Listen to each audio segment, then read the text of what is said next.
Muy bien, ¿cómo estamos, estimados amigos? Como siempre, en la cita de todos los martes de 5 a 6 en Radio y TV Digital Miraflores a su servicio, con el programa Calidad y Negocios, un servidor, Iván Mifflin.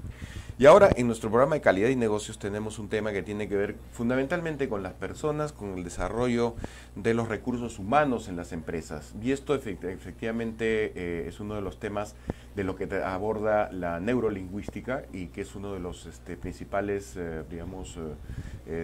estrategias y ciencias que se está planteando para el desarrollo administrativo. Y tenemos aquí a nuestro amigo Pablo Illingworth, ojalá que lo haya pronunciado bien, Pablo, bienvenido, que es justamente un experto en el tema de programación neurolingüística. Él es director de Neurobicorp, empresa especializada en el comportamiento humano.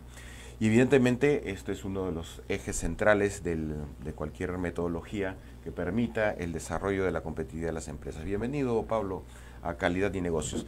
Cuéntanos un poquito, cuál es la importancia y cuál es el papel clave que tiene el recurso humano dentro del marco de la programación neurolingüística. Y además a nuestros amigos, si nos puedes contar cómo va, cuál es la tendencia, cuál es la importancia de esta nueva enfoque que existe dentro de las ciencias administrativas empresariales. Perfecto, gracias Iván y gracias a todas las personas que nos acompañan el día de hoy. Algo que es fundamental entender es que todos los procesos que se desarrollan en las empresas, en los emprendimientos, son dados exclusivamente por seres humanos. Entonces, en este proceso hay un factor que es fundamental y es el cerebro. ¿Sí? Pocos de nosotros nos encargamos de hacernos amigos de nuestro cerebro, ¿sí? Es algo que lo tenemos ahí, sabemos que está ahí, pero no le damos la importancia. Y esto es súper importante ya que las emociones están involucradas en los procesos. Hoy estoy trabajando con una compañía en la cual hablamos del tema de la cultura empresarial. Y muchas empresas dicen, mira, el problema es que los colaboradores están enfocados 100% en cuánto ganar. Y no necesariamente es eso. De hecho, este es el factor más importante cuando dejamos que esto así sea. Pero hay tres elementos que son importantes de analizarlos en este tema y se dan en el cerebro. El primero es entender el afecto, es decir, cuánto le demuestras a tus colaboradores que estás agradecido por el trabajo que ellos desarrollan. Segundo, es importante que ellos tengan clara una línea de acción, es decir, que les comentes a tus colaboradores hacia dónde van en el proceso, cuánto están aportando ellos a alcanzar los objetivos. Y esto genera en la amígdala cerebral un proceso en el cual minimiza el riesgo. ¿Sí? Muchos colaboradores en las empresas realmente se ponen tensos el momento en que sienten que hay un riesgo. Mi jefe no me quiere, mi jefe no valora lo que yo hago, y es por eso que definitivamente dejan de trabajar con sus verdaderos potenciales. La empatía, la solidaridad, el buen trato y un clima organizacional adecuado definitivamente son elementos claves para mejorar estas En efecto, justamente por eso es que trabajamos con la programación neurolingüística, porque de la manera en cómo tú hablas, tú programas el cerebro de las personas, ¿sí? Entonces, claro, si un jefe, un emprendedor llega molesto a su lugar de trabajo y dice, es que las cosas no se hacen bien. ¿Qué cosas no se hacen bien? ¿Qué es lo que está molestando en este momento a mi jefe? Pero normalmente caemos en una generalización. Nunca hacemos las cosas bien. Y eso hace que el nivel de motivación de la gente decaiga, por ende el clima laboral se ve afectado y finalmente, por ende, los resultados no se van a dar. Dime, en general en las empresas hay empresas muy competitivas, hay empresas muy orientadas a la productividad y por lo tanto tienen que tener ritmos y ventas muy intensas. Hay otras empresas que están probablemente más dedicadas hacia la creatividad, hacia un clima horizontal. ¿Cómo tú caracterizarías, digamos, en cada uno de estos tipos de empresas que tienen climas organizacionales diferentes, la importancia de la neurolingüística? Perfecto, justamente ahí es el factor clave, que el factor común que tenemos es el cerebro. ¿Sí? Entonces el cerebro funciona de una manera similar en todas las personas. Si bien es cierto, decimos que el cerebro de las mujeres es mucho más interconectado, el cerebro del hombre funciona por cajas, pero son ciertos mitos que tenemos y pensamos que el cerebro es la mejor máquina. No es una máquina, el cerebro no caduca, ¿sí? Claro. Y esa es la ventaja importante. Por eso es que necesitamos entender que el ser humano funciona como ser humano. Y ahí es donde tenemos factores comunes. El clima laboral puede ser distinto, el enfoque puede ser distinto, pero hay algo.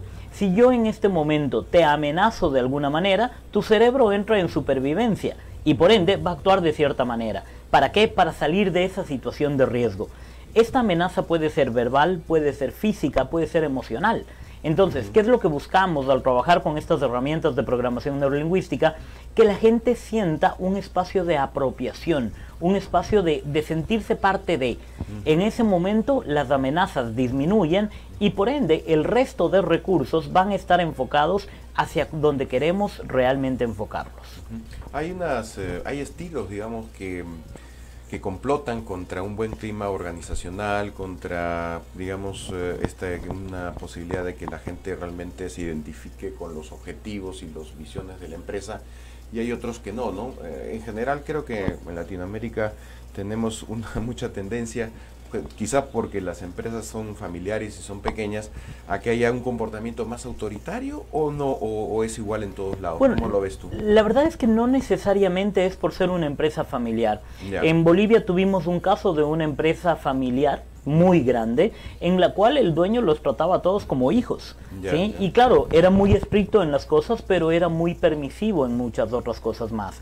Una empresa muy grande la compró a esta empresa y todo empezó a cambiar dentro de la organización. Y de hecho, como esta empresa entró a amenazar la cultura organizacional, el proceso fue muy duro y hubo que intervenir para poder generar un proceso diferente. ¿Qué es necesario entender? Cada persona y cada organización tiene etapas por las que pasa. Hay una etapa de formación en que la gente está muy motivada, pero sus resultados no son tan buenos. El líder tiene que involucrarse, tiene que formar parte del equipo, ¿sí? Pero hay una etapa después de esto en la que el nivel de motivación desciende y obviamente los resultados empiezan a subir, ¿pero por qué? Por la presión del jefe. Esta etapa se le conoce como la etapa de tempestad. Es ahí donde hay muchos problemas, guerras territoriales, guerras de información, peleas entre equipos, en fin. Ahí es donde tenemos que intervenir. ¿Para qué? Para minimizar la guerra territorial y más bien llevarles a un estado de ¿qué? De normativa, en donde la gente y el líder va a poder ser un coach. Ahí es fundamental saber preguntar, ¿sí? Ahí el líder cumple este papel del sensei, el que hace las preguntas claves para que la gente encuentre su mejor opción, su mejor potencial. Y en la programación neurolingüística como una estrategia para la mejora de la competitividad de las empresas, ¿cuáles son las metodologías más usuales? Tú has mencionado el coaching, hay otras, bueno, ¿podrías describir un poquito el arsenal de instrumentos que tiene la neurolingüista? No el arsenal, pero no las más importantes. Sí, perfecto, pues justamente eso te iba a decir, realmente es un arsenal, porque hay muchas maneras de cómo poder trabajar. Pero yo creo que las principales, ¿no es cierto? La principal es trabajar primero con el coaching. El coaching lo que te ayuda es a identificar tu verdadero potencial. Está el mentoring, el que te va a ayudar a decirte qué es lo que tienes que hacer para que tú alcances el objetivo. Pero hay una herramienta que es fundamental que se llama los niveles lógicos de DILS. Estos niveles lógicos lo que hace es alinear a toda la organización hacia donde queremos ir, ¿sí? Muchas ocasiones le echamos la culpa al entorno. Hoy por hoy aquí en Lima, el día de ayer me enteraba de la sanción que le habían puesto a Paolo Guerrero, sí, y fue lamentable realmente escuchar eso, me dolió mucho, afinándome y poniéndome en empatía con el pueblo peruano. Pero justamente entendía que el hecho de que se dio este punto generó una amenaza emocional, ¿sí? Y claro, le echamos la culpa al entorno de lo que está pasando. Pero creo que es un buen momento en el cual todos podemos alinearnos y entender que hay un comportamiento que podemos cambiar en toda la selección para poder lograr todavía el objetivo, ¿sí? Claro. Ayer conversaba con un par de personas acá y me decían, no, pero es que sin Paolo está perdido. Es una baja muy importante para la selección. Un liderazgo exactamente, especial, ¿no? Y eso hay que valorarlo. Claro. Pero es, ¿qué podemos aprender de él para que todavía hagamos un excelente papel en el Mundial? Exacto, ¿sí? Y ahí viene la parte del comportamiento.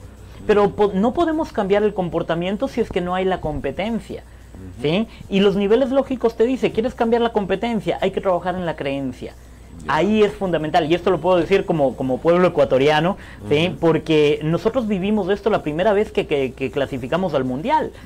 Llegó un director técnico, el Bolillo Gómez, y lo que él hizo fue trabajar directamente en la creencia. Él dijo, ven, ustedes juegan bien, pero no se la creen.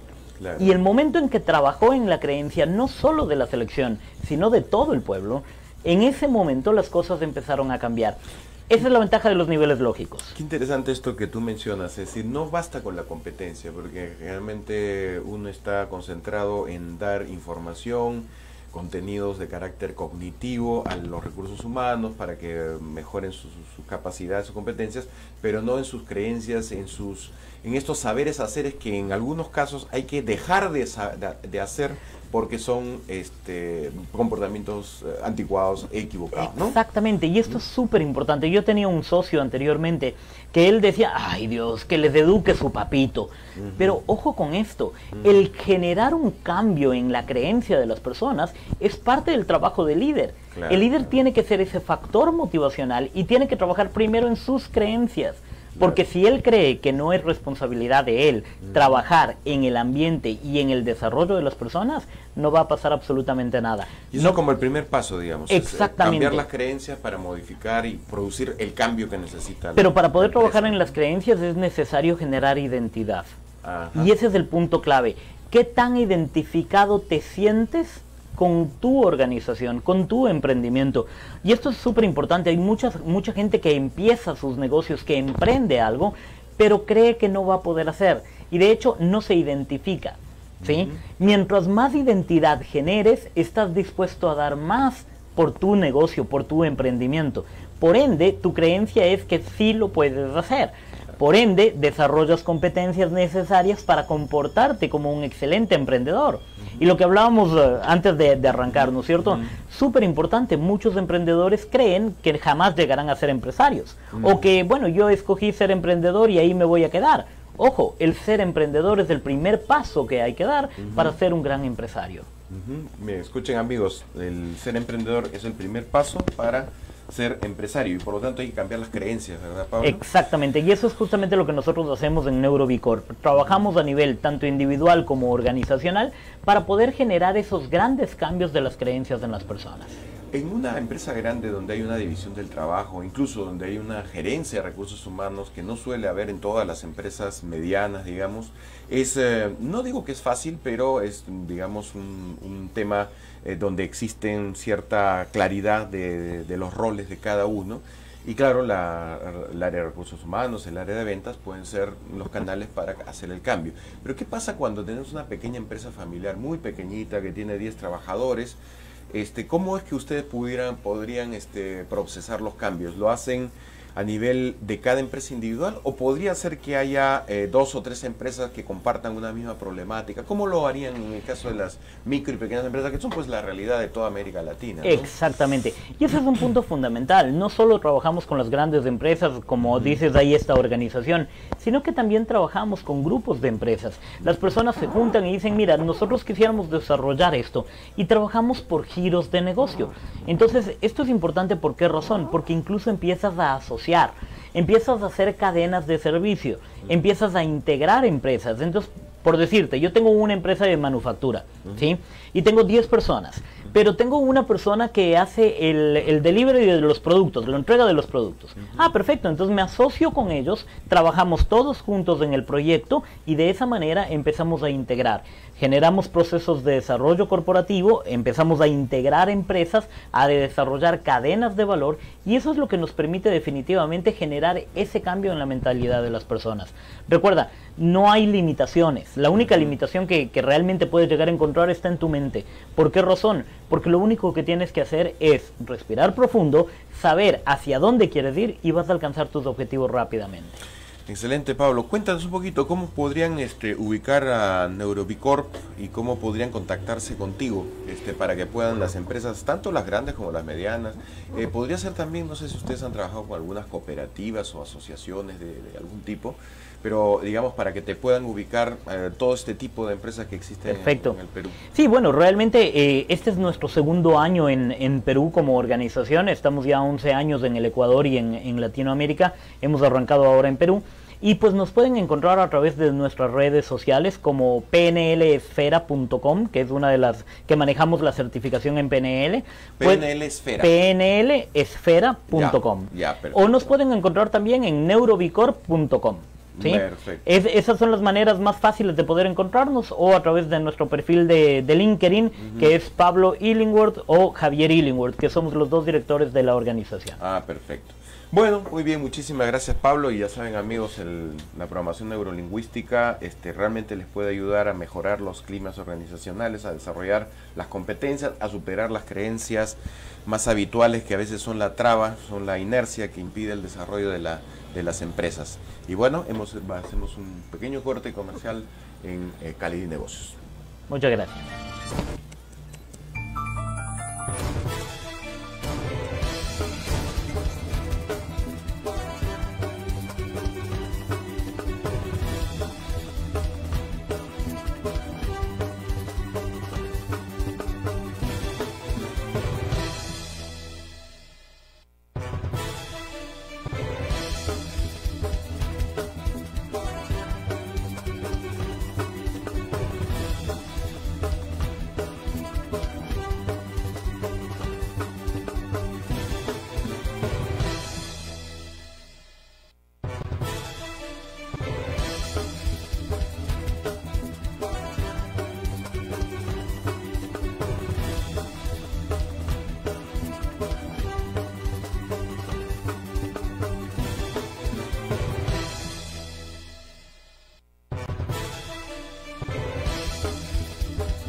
Vemos con Calidad y Negocios, un servidor, Iván Mifflin, aquí para todos los amigos emprendedores y para todos los amigos innovadores que quieren hacer de la calidad su divisa, su insignia. Y estamos pues vamos a hacer una entrevista ahora con Jorge López, gerente de educación de Austrade, y Sheila Vargas Dávila, gerente de desarrollo de negocios de Austrade. Ellos nos van a explicar el rol que tiene y la importancia que tiene Australia como un socio comercial, pero no solamente un socio comercial, sino un socio para las inversiones del Perú. Hemos siempre pensado que los mercados son Estados Unidos, China, Estados Unidos, Europa, ¿no? Pero hay otros horizontes y tenemos también convenios y tratados de libre comercio con Australia, con los países de Oceanía, y para eso están nuestros amigos Jorge López y Sheila, ¿no? Bienvenido Jorge, bienvenido Sheila. Cuéntanos un poquito qué es Austrade y desde cuándo existe Austrade. Me parece una idea interesante para todo el empresariado peruano, ¿no? Bueno, las relaciones entre Australia y Perú ya cumplieron 50 años. O sea, hace 50 años hay relaciones diplomáticas en los dos países. Durante un tiempo se vieron suspendidas las relaciones en los años 80 con motivo del terrorismo y luego se renovaron estas relaciones, abriendo de hecho ya la embajada completa con sus agencias hace casi más de 6 años. Excelente. Austrade forma parte de la embajada. El sombrero es el Departamento de Relaciones Exteriores de Australia. Correcto. Y bajo este sombrero está la Comisión Australiana de Comercio e Inversión, que se llama Austrade con sus siglas en inglés. De acuerdo. Nuestra función principal es justamente promover el comercio y la inversión de Australia en el mundo, y en este caso estamos encargados de Perú y de Ecuador. De acuerdo. Nos dividimos por equipos. Sheila ve todo lo que es referente a minería. Tenemos otro compañero que ve uso y manejo de agua, infraestructura y agro. Y yo veo educación de una manera transversal en todas las industrias. ¿Y ustedes también ven de alguna manera, todo el flujo de exportaciones que hay del Perú hacia Australia? Es decir, aquellas industrias que a ustedes les interesan porque estratégicamente pueden ser útiles para ser complementarias de la industria australiana, o esto es es parte de otra función. Bueno, la función principal de Austrade es de Australia hacia el mundo. Correcto. Es como el primer approach. Felizmente las industrias que hay en Australia son las mismas que tenemos en Perú. De acuerdo. Entonces, ambos países somos fuertes y complementarios en minería, petróleo, gas, productos agrícolas, infraestructura, pesca, turismo y cuestiones medioambientales. Entonces, el flujo es de ambos lados.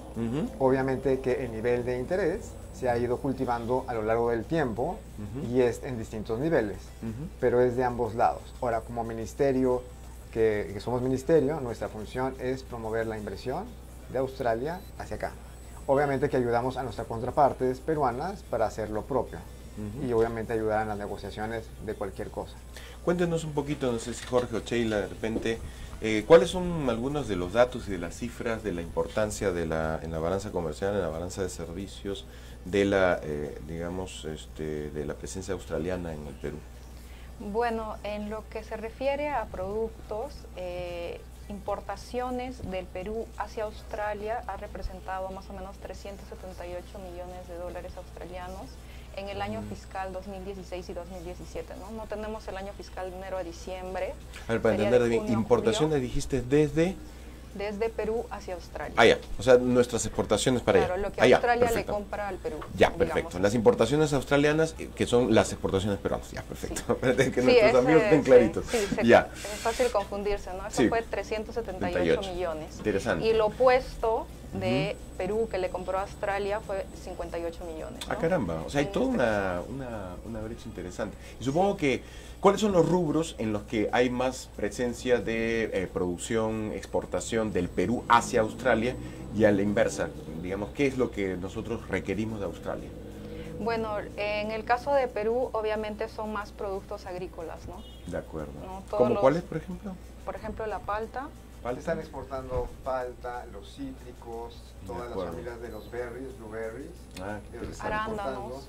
La gracia de Perú es que todos aquellos cultivos que crecen a cierta altura son libres de plagas y por ende cumplen con los protocolos fitosanitarios australianos que son muy estrictos y al estar libres de plagas también entran dentro del grupo de los productos boutique. Entonces no tienen fertilizantes, se riegan de manera natural. Entonces algunos son superfoods también, ¿no? Claro, la quinoa. Entonces buscan su mercado de alta gama para el mercado australiano.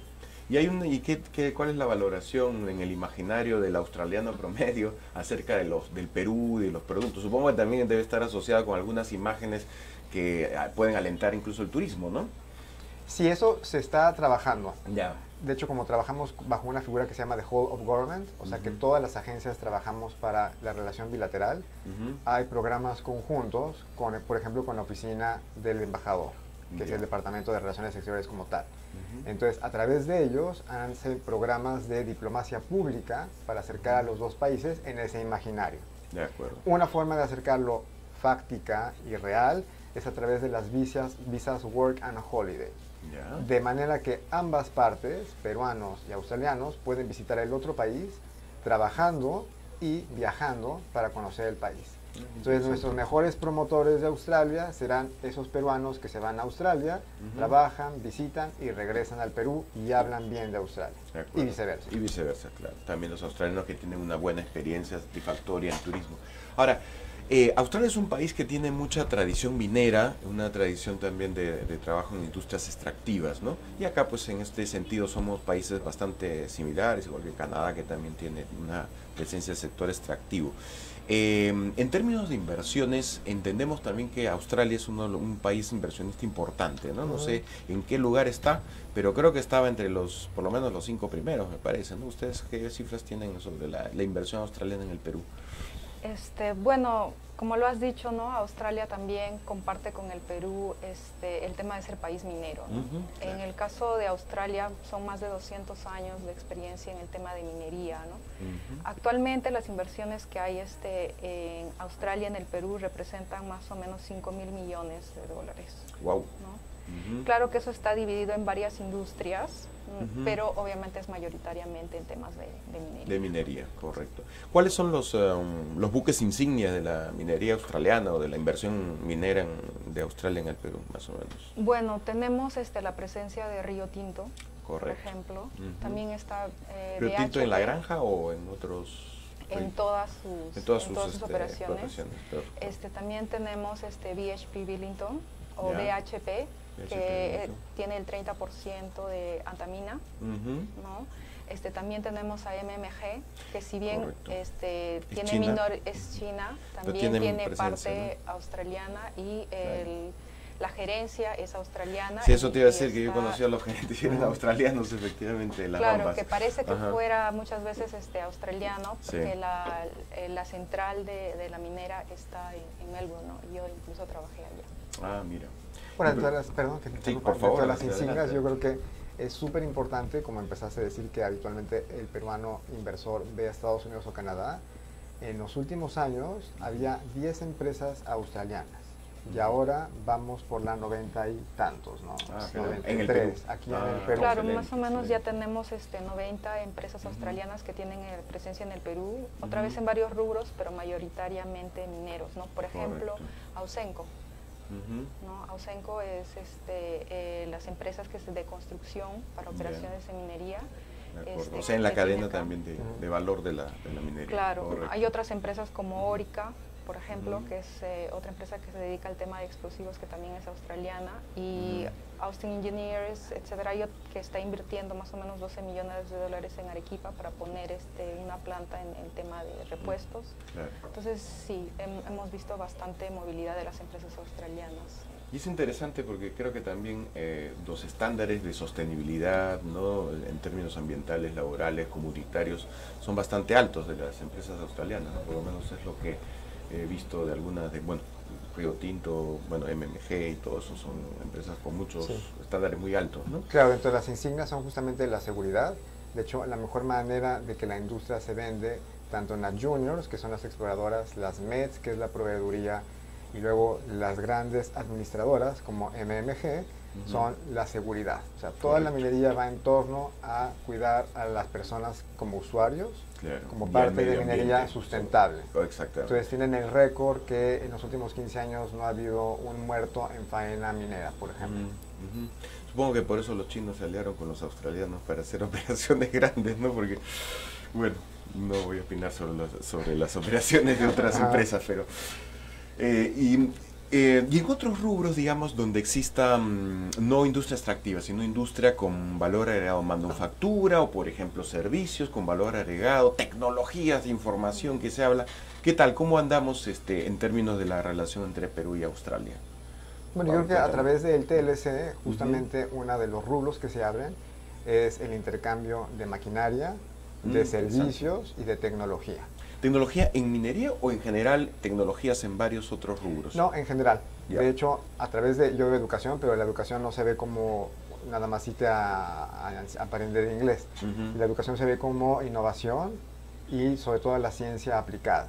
Correcto. Entonces, hay ciencia aplicada en la minería, obviamente, pero también en el uso y manejo de agua, en la parte medioambiental, en todo lo que es la pesca, por ejemplo, en la logística y la trazabilidad de productos agrícolas, o en el agro en general.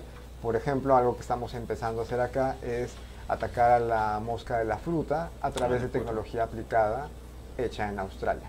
Hay mucha tecnología que no sabemos que es australiana, pero la usamos todos los días, como la Wi-Fi. La Wi-Fi, por ejemplo, es australiana. Ah, sí. O la caja negra del avión, o el aviónico, ¿no? Entonces hay varios instrumentos que después de haberlos inventado, solo los canguros son no solamente los canguros. Está muy bien. Y dime una cosa, ¿qué eventos y actividades tienen ustedes programadas para fortalecer este intercambio? Por ejemplo, si nos puedes contar un poco, Sheila, en las actividades que ustedes tienen programadas constantemente con los empresarios peruanos, si ustedes tienen alguna red de repente de empresarios de alguna de las cámaras o de las asociaciones, la sociedad de industria, no sé, cuéntenos un poquito qué actividades tienen con ellos. Bueno, en cuanto a actividades, nosotros siempre tenemos muchas reuniones con empresas del rubro, ¿no? En mi caso, como veo minería, constantemente me estoy reuniendo con la gerencia de MMG, de Antamina, etcétera, pero aparte de eso, tenemos seminarios, ¿no? Donde tratamos de, dar a conocer a los proveedores peruanos el expertise que tenemos en Australia en temas de innovación, en temas de tecnología, en temas de software orientado a minería, ¿no? También organizamos almuerzos empresariales, desayunos, todo con el objetivo misiones, por ejemplo, también empresariales a Australia, porque ese es un mercado que probablemente le pueda interesar mucho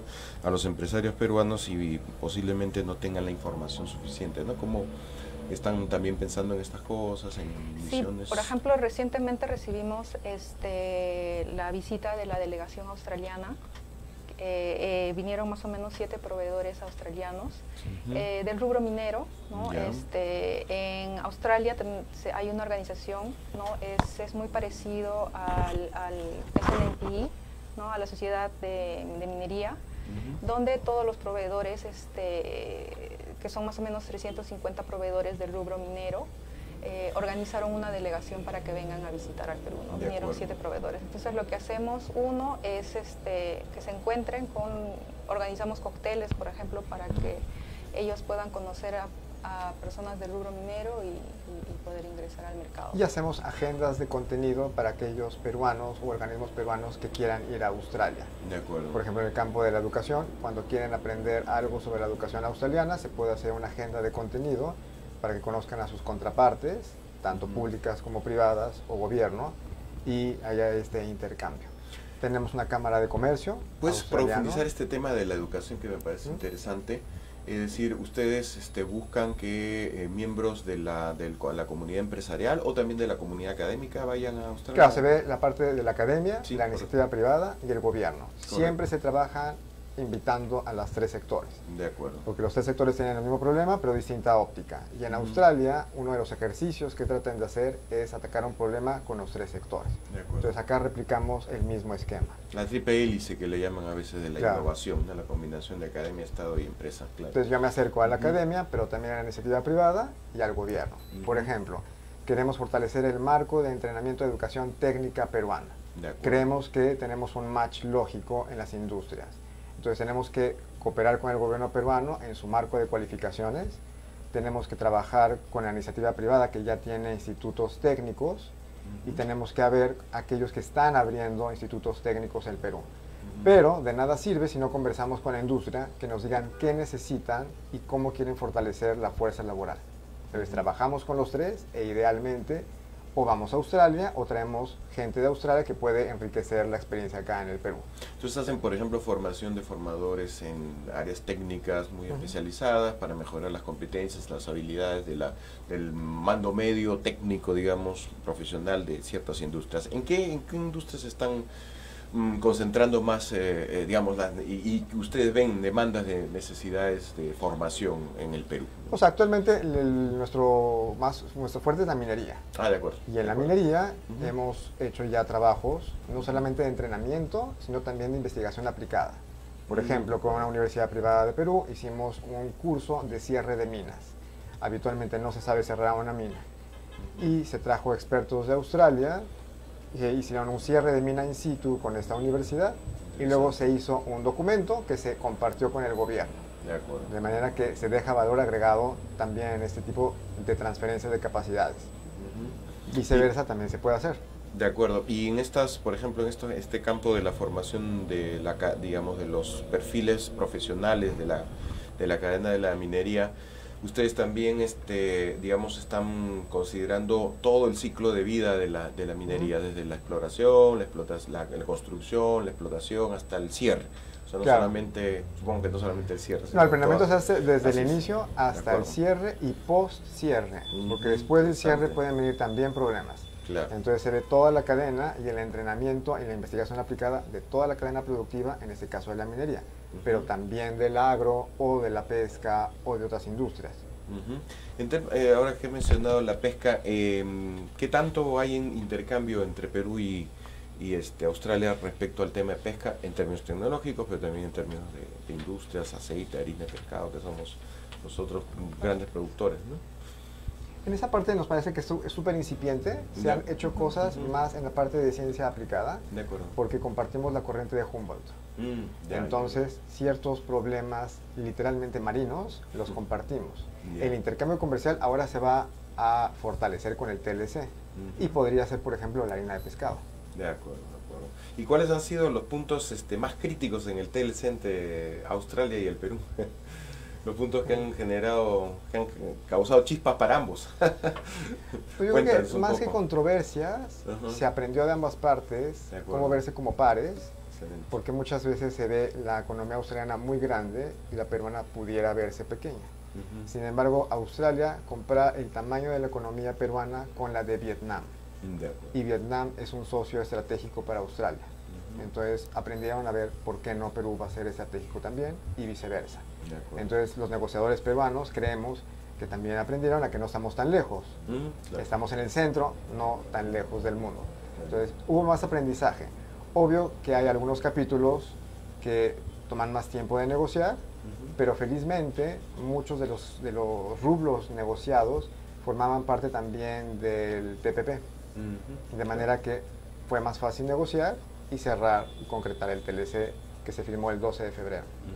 Cuéntenos un poquito, un empresario peruano que quisiera exportar o importar equipamiento, maquinaria, tecnología australiana, ¿cómo podría ubicarlos? ¿Cómo podría tener un contacto con la Austrade? Bueno, tenemos nuestra página web. Sí. Cuéntenos un poquito, ¿se acuerdan? Claro, tenemos nuestra página web primero. A veces no nos acordamos de nuestra propia, pero cuéntenos. No, si entran en el buscador y buscan Austrade Perú. AUSTRADE, por si acaso, amigos. Claro. ¿Ya? O si entran a la página de la Embajada de Australia para el Perú y Ecuador, también ahí estamos. Y no solamente van a ver el Perú, sino que nos van a ver todos los países en que hay una presencia de Austrade. Obviamente que hay hipervínculos que te acercan a lo que está sucediendo en Australia, en varias industrias, como la minería, el uso y manejo de agua, todas las que mencionamos. Y también se pueden acercar obviamente a la oficina, que está junto a la embajada, que está aquí en Miraflores, ¿no? Ya, de acuerdo. Entonces, ¿a qué dirección? Es Avenida La Paz 1049. 1049, Avenida La Paz 1049, ahí está la embajada y está Austrade. Y una pregunta de curiosidad también. ¿Ustedes también ven temas de la promoción del turismo bilateral, digamos? Es decir, la promoción del turismo de Australia hacia acá, o de peruanos hacia Australia, o de América Latina hacia Australia. También por ministerio actualmente no se hace directamente con Austrade, sin embargo, la Oficina de Política Económica, donde está el embajador, ellos sí lo ven. Entonces, una parte de la política es justamente esta visa de Work and Holiday que les decía, y otros tipos de políticas, como por ejemplo hay un acercamiento de chefs australianos con peruanos, o también acercan a gente que surfea en Australia y en Perú. Y sí, pues de esa manera en común, ¿no? Bastantes olas impresionantes, claro. De esa manera también se promueve el turismo. El turismo de Australia hacia Perú ha aumentado muchísimo. Ese sí no me sé el número, pero estamos hablando casi del doble en los últimos 5 años. Y cuénteme un poquito sobre esta beca que hablaba Jorge precisamente. Una visa. La visa, perdón. ¿Cómo funciona? ¿Cómo opera? ¿Esto está abierto a cualquier persona de cualquier edad o es básicamente para estudiantes, para gente, digamos, estudiante universitaria? En realidad está dirigido más a estudiantes. La edad límite para postular es 30 años. De acuerdo. ¿No? Se pide que tengan, si no me equivoco, 2 a 3 años de estudios universitarios o técnicos, cualquiera de los dos. De técnicos también, eso es bien interesante. Amigos, muchos de sus hijos o ustedes mismos de repente tienen educación técnica y tienen menos de 30 años, por favor, aquí tienen una oportunidad interesante. No, además esta visa, como les decía Jorge, no solamente les permite viajar y trabajar, además pueden llegar a estudiar hasta 3 meses como máximo en Australia, o sea, incluso podrían tomar un curso de inglés si era necesario. Qué bueno. Pueden trabajar también con todos los permisos necesarios a tiempo completo y obviamente pueden viajar como un turista cualquiera. ¿Y hasta cuánto tiempo es la visa? La visa es de 1 año. De 1 año, perfecto. O sea que podría haber, por ejemplo, cursos cortos o seminarios que estén organizados allí. Y ustedes le pueden dar la orientación y la información sobre cuáles son las ofertas de cursos que existen en Australia para los distintos jóvenes que quieran. En materia de estudio lo hacemos a través de los agentes. Ya. Tenemos agentes acreditados por el gobierno de Australia que ellos saben de la A a la Z en educación. Ellos te acercan con la universidad o con el instituto técnico o con el instituto de inglés y te ponen en contacto y te ayudan en absolutamente todo. Los requisitos para la visa de Work and Holiday también están en la página web de la Embajada de Australia y solo hay que recordar que hay un cupo por año. ¿Y a cuánto es el cupo en el 2018? Son 100 visas. 100 visas. Sin embargo, nos fue muy bien en la primera ronda y puede que aumente el número de visas para la segunda ronda. Claro. Por si acaso, las visas no vienen con beca, ¿no es cierto? No, simplemente eso tiene que cubrirlo cada uno. Entonces, los jóvenes pueden ver las alternativas y, bueno, tienen que hacer también hacer su chanchita para poder participar y perfeccionarse en términos técnicos. Bueno, muchísimas gracias Sheila Vargas, Jorge López, gerente de educación de Austrade y también gerente de desarrollo de negocios de Austrade. Hacemos un pequeño corte comercial y volvemos en unos momentos. Muchas gracias por su participación. Gracias por invitarnos.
Bienvenidos amigos, ahora sí estamos completos. Inés Carazo, Iván Michel, bienvenido Inés. El tráfico es terrible, ¿no? Bueno, viniendo del Callao. Imagínate. Bueno, como siempre en calidad y negocios. Y ahora estamos en una etapa muy especial. Esta es una semana donde hay varias actividades importantes que tienen que ver con los gremios de las MIPES y los gremios de los productores. Tenemos varios eventos. El presidente de la República, entiendo que ha premiado con el premio Presidente de la República a las MIPES, a las micro y pequeñas empresas. Mañana va a haber también lo propio, lo hacen los líderes gremiales de la Asociación PYME Perú, la Asociación de Gremios de la Pequeña Empresa del Perú. Esto es a las 4 de la tarde en el Palacio de la Artesanía. Todos los amigos que quieran, emprendedores que quieran saber un poco más y afiliarse de repente, asociarse, siempre es bueno tener una asociación, estar asociado con los gremios de la pequeña empresa del Perú, ahí pueden participar y ahí además se va a premiar a gremios, ¿no? ¿Qué más hay en la Bueno, mañana, tú sabes que el ente rector de las MIPES es el Ministerio de la Producción. Así es. Y mañana, a partir de las 8:30 de la mañana, va a haber un evento importante en el auditorio del Ministerio de la Producción y por otro lado va a haber una exposición de los productos que nos comentaba Julio Pardavé, de los productos que la micro y la pequeña empresa han producido para las compras a Mi Perú, uniformes para las Fuerzas Armadas, calzado también para el sector salud, mobiliario escolar, cocinas, cacerolas, en fin, muchos productos hechos en el Perú, cumpliendo por supuesto los estándares de calidad, que es la meta de este programa. Excelente.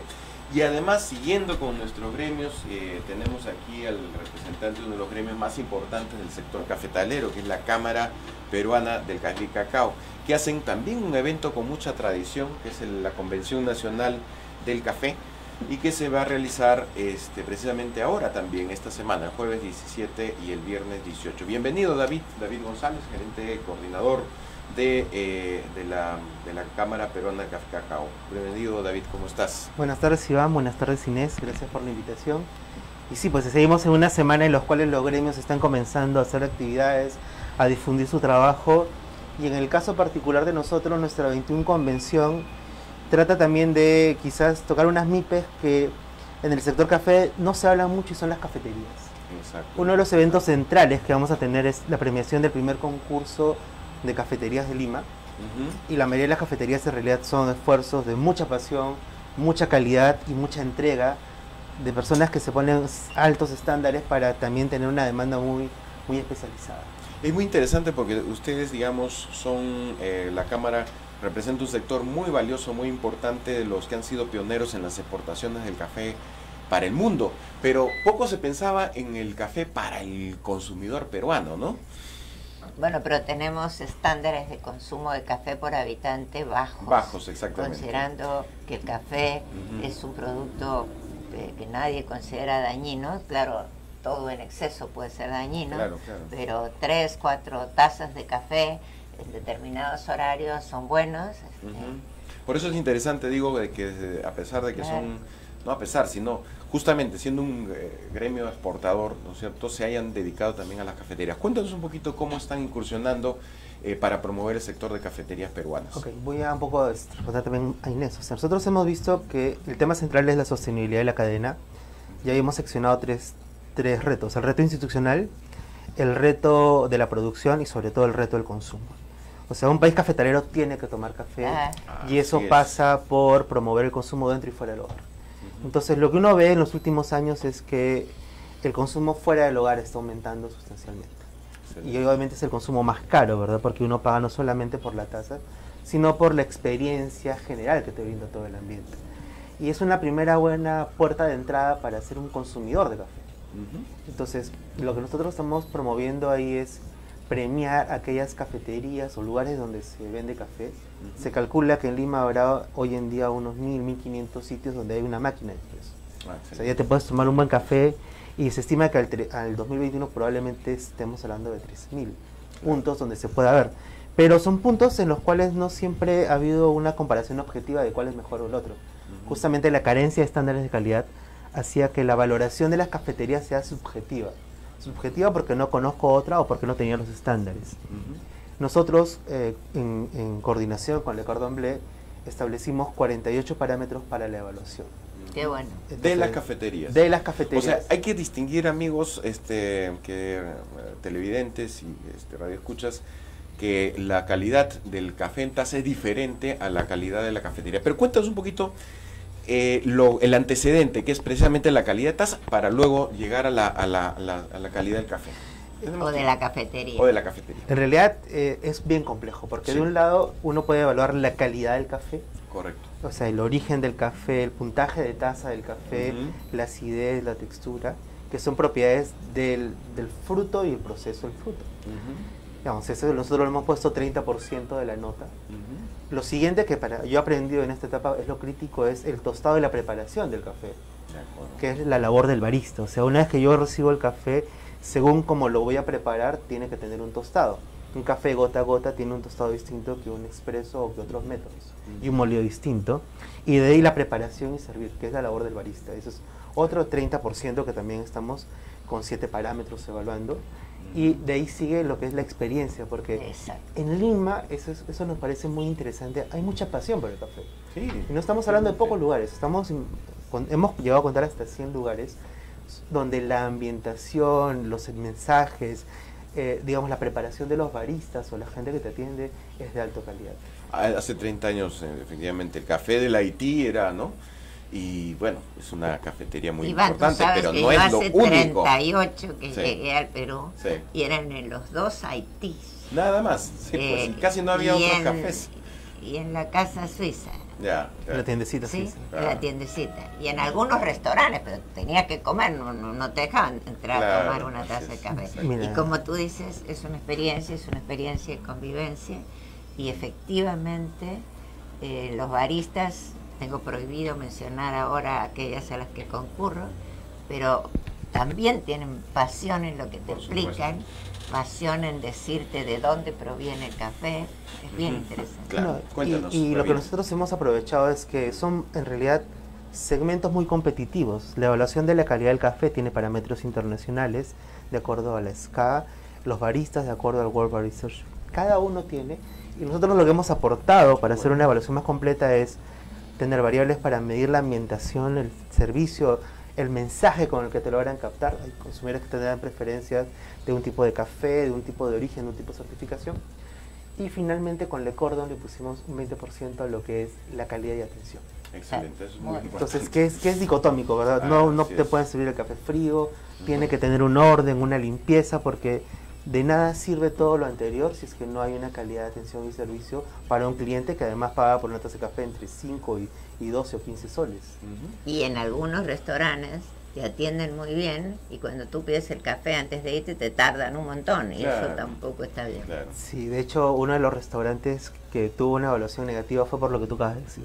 Se demoraron 16 minutos en dar una taza de café. Imagínate. Cuéntanos, ¿el concurso está en marcha? El concurso ya acabó. Va a ser lanzado, ya acabó. Perfecto. Ya acabó, se han evaluado en total 30 cafeterías en 3 categorías. Interesante. La categoría más competitiva, más atractiva es lo que llamamos café de especialidad. Son cafeterías en las cuales, aparte de una máquina de espresso, pueden haber otros métodos de preparación, como un Chemex, un B60, una prensa, por ejemplo. Y el café y donde suelen tener tostaduría. Donde suelen, además, tostar su propio café de acuerdo al paladar. O sea, no necesariamente tienen una tostaduría, sino dependiendo del perfil que ellos buscan, tuestan el café. Que es una categoría muy interesante, muy apasionante, y que en Lima yo creo que hay una corriente muy importante que hay que promover y apoyar. Pero también el segundo grupo nos pareció, a mí personalmente me pareció apasionante, es café y complemento. Son sitios en los cuales se puede comer un sándwich o un postre, y el café es el complemento, y que además tiene mayor volumen que los otros. Pero el café de alguna manera ya tiene otro, generalmente puede ser un expreso, un americano, un cappuccino, ya no hay una carta muy amplia de cafés que uno pueda tomar, pero existe. Claro. Y eso seguro que te ha ampliado un montón a las categorías de cafeterías, las que uno tiene en la cabeza y que no va a mencionar. No podemos mencionarlas ahora, pero sí te puedo decir que el boom de la repostería, que creo que se vive en Lima, o sea, como hay un boom gastronómico también, hay un boom de repostería y sanguchería, está de alguna manera bien posicionado con cafés. Nos sorprende que muchas de ellas tienen cafés de buena calidad. La preparación pues puede diferir un poco, pero la calidad es buena. Y el tercer grupo son los restaurantes. De acuerdo. El tercero es restaurantes. Son las 3 categorías. Donde en los dos primeros, el primero el café es, tú vas a tomarte un café. El segundo es el café complemento al plato que estás. Y el tercero más bien el café es la salida después de comer algo, ¿verdad? En el primer punto no se incluye obviamente las franquicias internacionales. No han participado, pero podrían haber participado si lo hubieran querido. De hecho, hay 3 cadenas nacionales que han participado. Qué interesante. Que haya cadenas nacionales, me parece. Y además me parece que es un fenómeno, un espacio que hay que seguir. Muchas cafeterías de especialidad comienzan a tener 2 o 3 lugares de ventas, y son de alguna manera ejemplos de que el peruano está dispuesto o le interesa ese tipo de oferta. Café de calidad y en un buen ambiente. ¿Y vamos a tener la premiación en la Convención Nacional? Así es. Muy bien. Cuéntanos un poquito en la Convención Nacional, porque evidentemente tienes un programa bastante nutrido. Justamente el nombre de la convención es el reto de la sostenibilidad. Entonces, supongo que va más allá del tema de cafetería, sin duda. Cuéntanos un poquito el eje del... ¿Por qué el reto de la sostenibilidad es el título de este 21 Convención Nacional del Café? Porque Perú es un país que durante muchos años fue líder en el segmento del café suaves lavados, pero que en los últimos años ha perdido competitividad. Entonces, un país cafetalero tiene varios retos que afrontar. Y, digamos, comparados con Centroamérica, que son países bastante cercanos a nosotros y que ya han avanzado, le hemos hecho hacer. Si el Perú no avanza en una agenda de sostenibilidad, no podemos hablar de que haya café en el futuro. Y lo primero que vamos a abordar es el reto institucional. De acuerdo. Para eso hemos invitado al señor José Sete, que es... ¿Cuáles son las amenazas para la sostenibilidad? Sí, muy rápidamente, porque tú has dicho el reto de la sostenibilidad y los amigos deben decir, bueno, ¿qué retos tiene la sostenibilidad del café? Que el café no deforeste. Correcto. Que las áreas que existen produzcan en volúmenes adecuados. Y el cambio climático. Que se adapten al cambio climático. Claro. Y que de alguna manera sea una producción responsable, porque además las nuevas y mejores áreas de café están muy pegadas a la cordillera, en zonas que hoy en día son de protección. Entonces, digamos, tenemos que tener una agenda bien ordenada, y eso también pasa justamente por la institucionalidad de respetar, digamos, el orden del país que queremos tener. Por eso decía, hemos invitado al señor José Sete, que es el director ejecutivo de la OIC, la institución líder en el mundo. La Organización Internacional del Café. Así es. De acuerdo. Y nos va a hacer una ponencia magistral de cómo va la producción de café en el mundo. Curiosamente, el consumo de café en el mundo aumenta básicamente en los países productores como nosotros. Bueno, desde acá invitamos a César Villanueva para que realmente confirme su participación, porque el café, al igual que su primo el cacao, ha sido un instrumento de desarrollo de las regiones importantísimos de lucha contra la coca.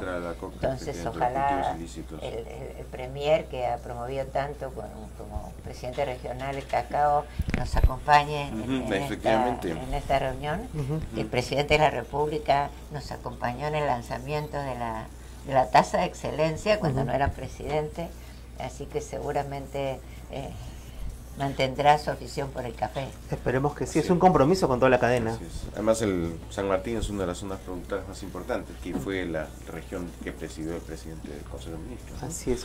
Otro reto otros temas que vamos a ver es un problema central en la sostenibilidad de la cadena es la pobreza productora.